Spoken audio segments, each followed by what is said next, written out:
Hello everyone, मेरा नाम है डॉक्टर मोहम्मद काशिफ और आज की इस वीडियो के ज़रिए हम बात करेंगे बोटॉक्स के बारे में। एक सवाल हमसे पूछा गया है कि सर किस तरह से बोटॉक्स जो है वो स्ट्रोक के पेशेंट के लिए कारगर है, क्या उससे फ़ायदे हैं और क्या उससे आप कर सकते हैं, कितना उससे हमें फ़ायदा मिल सकता है। देखिए, सबसे पहले तो इस बात को समझिए कि जब कोई पेशेंट है, कोई स्ट्रोक का पेशेंट है जिसे लकवा आया है, तो उसकी वजह से दो कंडीशन डेवलप हो जाती है। या तो उसकी जो मांसपेशियाँ हैं बहुत ज़्यादा स्टिफ हो जाती हैं, मतलब कि उसकी जो मसल्स हैं उसमें स्पास्टिसिटी डेवलप हो जाती है। स्पास्टिसिटी का मतलब ही होता है कि मसल्स एक तरह से टाइट हो जाती हैं, पैरों की मसल्स जो है टाइट हो जाती हैं, हाथ की मसल्स टाइट हो जाती हैं अगर एक साइड हुआ है। दूसरी जो कंडीशन होती है वो है फ्लैसिड वाली। फ्लैसिड का मतलब होता है कि मतलब एकदम से बिल्कुल फ्लोपी, ऐसे हाथ बहुत ढीले ऐसे पड़ जाते हैं, मसल्स बहुत ज्यादा ऐसे फ्लैसिड रहने लगती हैं, बहुत कमजोर सी ऐसे नीचे की तरफ हाथ पड़ा रहने लगता है। तो अब सबसे ज्यादा जो दिक्कत है वो आती है उन पेशेंट को जिनके हाथ की जो मांसपेशियां हैं, पैर की जो मांसपेशियां हैं वो बहुत ज्यादा स्पास्टिक हैं। वो स्पास्टिक हैं कि कुछ पेशेंट को बिल्कुल ही रिकवरी नहीं हो रही।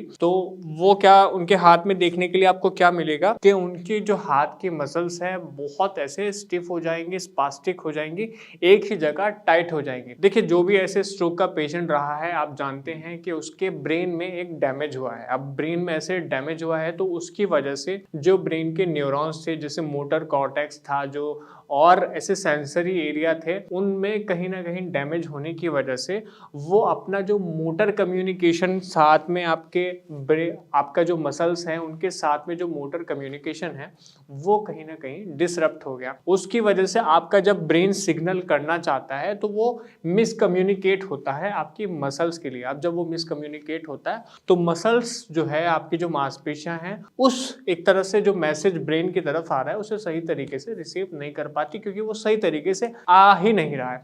तो उससे क्या होगा, उससे आपकी जो मांसपेशियां हैं बहुत ज्यादा टाइट हो जाती हैं, स्पास्टिक ऐसे हो जाती हैं। एक वजह तो ये हो जाएगी कि मसल जो है बहुत ज्यादा कि रिसीव कर रही हैं, डिसरप्टेड आपका के मैसेजिंग, आपकी संवेदनाएं महसूस कर रही हैं। दूसरा एक तरह से कि आपकी जो मसल्स हैं वो एक तरह से डिफेंस मैकेनिज्म में चली जाती हैं, अपने आप को बचाने वाली एक तरह से मैकेनिज्म में चले जाती हैं। इसका क्या मतलब है, देखिए हमारे शरीर की क्या आदत है, जब उसे दिखता है कि ये वाली जो मेरा हाथ है, शरीर का मतलब हिस्सा है या पैर का हिस्सा है, कि उस पर कोई दिक्कत ऐसे आ सकती है, उसमें कोई परेशानी आ सकती है, तो वो उस मांसपेशियों को डिफेंस मैकेनिज्म में लेके चला जाता है। अब डिफेंस मैकेनिज्म में लेके जाने की वजह से जो मांसपेशियां हैं वो कहीं ना कहीं बहुत ज्यादा सिकुड़ जाती हैं। मतलब कि हमारा शरीर क्या करता है कि आपके हाथ की मांसपेशियों को, हाथ को एक तरह से अपने शरीर की तरफ एक तरह से सिकोड़ना शुरू कर देता है। उससे डेवलप हो जाते हैं कॉन्ट्रैक्चर। कॉन्ट्रैक्चर आपने देखे होंगे कि कुछ पेशेंट जो है उनकी, अगर आप इस तरह से कलाई ऐसे यहाँ से मांसपेशियों को देखना शुरू करें, या जो उनकी एल्बो है, एल्बो अगर आप देखेंगे तो उनकी बहुत ज्यादा आपको स्टिफ लगेगी। तो उसमें क्या होता है कि आपको बोटॉक्स दिया जाता है, उसमें आपकी जो मसल्स है बहुत ज्यादा जो ऐसे स्टिफ हो चुकी हैं, उस पर्टिकुलर मसल को आपके बोटॉक्स दिया जाता है ताकि वो जो मसल्स है थोड़ा सा रिलैक्स हो जाए। अब बोटॉक्स करता क्या है, देखिए बोटॉक्स क्या करता है कि जो आपके नर्व्स हैं उनको वो ब्लॉक कर देता है। वो जो एक सिग्नल आपके ब्रेन से आ रहा है ताकि आपकी जो मसल्स हैं वो डिसरप्टेड, जो आपके सिग्नल्स आपके ब्रेन से नर्व के जरिए आ जाते हैं, वो डिसरप्टेड सिग्नल आपको बिल्कुल भी ना आए। लेकिन उसका जो असर है, जो बोटॉक्स का असर है, वो जरूरी नहीं है आपकी पूरी जिंदगी ऐसे रहने वाला है। उसका असर जो है मुश्किल से 2 से 3 महीने ऐसे रहता है।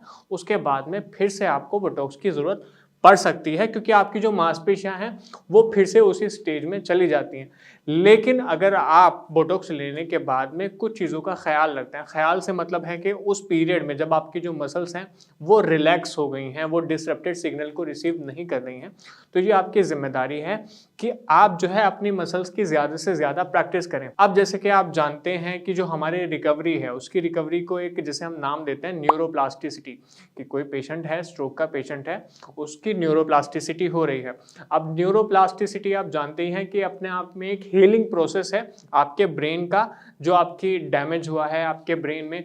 वैसे आप जानते ही हैं कि जो डैमेज है वो परमानेंट होता है, लेकिन फिर भी हमारा जो ब्रेन है वो दोबारा से रिवायरिंग करता है, दोबारा से चीजों को रिलर्न करना शुरू करता है। उसी को हम न्यूरोप्लास्टिसिटी कहते हैं। अब किसी भी पेशेंट में जिसने बोटॉक्स मान लिया ले लिया तो उसके लिए फिर से जरूरी है कि वो अपनी न्यूरोप्लास्टिसिटी को दोबारा से एग्रीवेट करे, या जो फिजिकल ऐसे मूवमेंट हैं, जो चीजें हैं, उसको वो दोबारा से अपना करना शुरू करे।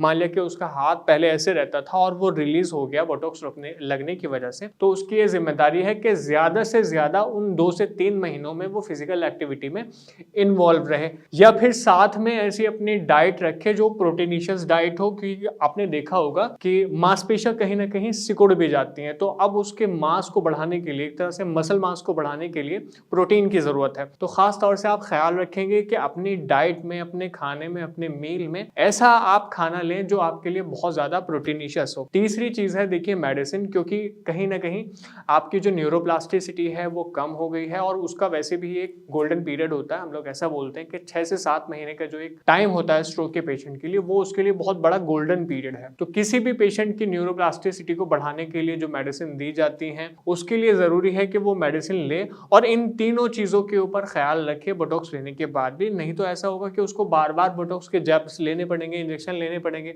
अब कोई परमानेंट इलाज तो है नहीं बोटॉक्स। तो उस पेशेंट की जिम्मेदारी है कि वो एक्सरसाइज अपनी प्रॉपर करे, साथ में अपनी प्रोटीनिशियस डाइट रखे और अपनी मेडिसिन प्रॉपरली ऐसे ले जो उनको दी जा रही है, तब जाके उनके हाथ की जो स्पास्टिसिटी है, जो स्टिफनेस है, वो कम हो जाएगी। तो बोटॉक्स का ये सीधा ऐसे एक फायदा है जो मैंने आज इस वीडियो के जरिए आपको बताने की कोशिश करी है। फिर भी कोई आपका सवाल है, कुछ पूछना चाहते हैं, कुछ समझना चाहते हैं, तो आप नीचे दिए गए नंबर पे हमें कॉल भी कर सकते हैं। हमारे डॉक्टर्स की टीम आपके लिए हर समय उपलब्ध है। धन्यवाद।